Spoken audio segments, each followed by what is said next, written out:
the way I work with artists is that I do a lot of listening. So initially we had that conversation. I listened to all of your ideas and your concepts, and I sort of absorb all of that and then sort of give my feedback on how we can go about that technically, what are the limitations, but also things that you might not have thought about before, different processes and different ways of doing things.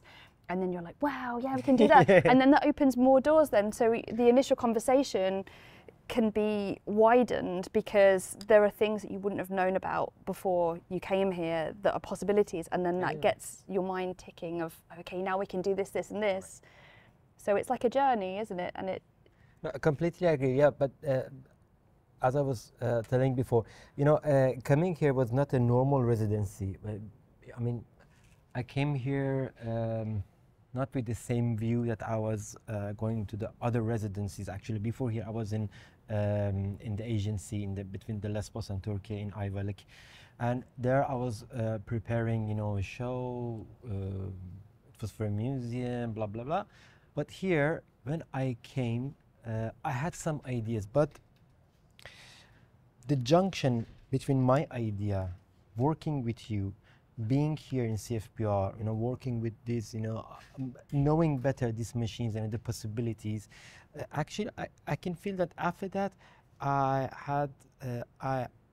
got this paradigm shift in my work, you know, that I can understand, you know, a lot of time that I was thinking, I told you before that if instead of you, I found another person here, this production couldn't be different for sure, because the point of view that you gave me to going through the production, how I can combine the things. In the beginning I was a little bit, you know, rigid. Yeah. Yeah, you should do that. Yes, yes. Then there's, okay, go on. Go on, see what's happening. Yeah. Yeah. And actually the result was these laser cuts. Yeah, yeah, they were beautiful. Because in the beginning I was thinking to drawing each one of these drawings on the top of the cozos. Then you told me, oh, why you're not going to laser cutting them? And actually for me, you know, this thing was really, you know, sci-fi things. Oh yeah, we can laser cutting my drawings. They're so tiny, how it's possible? So when I saw it, oh my God.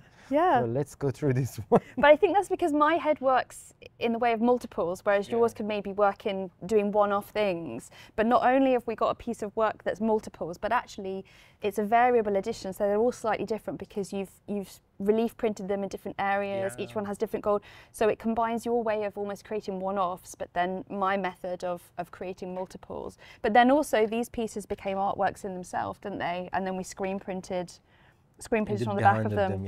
So every element actually became a piece of artwork in its own right. To be honest with you, also the method that you had for cutting them, that when we were realizing them, it gave me the possibility, you know, to combining my stars that I was using them in the installation, in the ceramics, combining them with the islands that was the main idea of the book. You know, so this laser cuts and the printed laser cuts, you know, screen printed laser cuts, in my opinion, they are the main part of the project. We have few of them, you know, we can do more, but that was the best thing.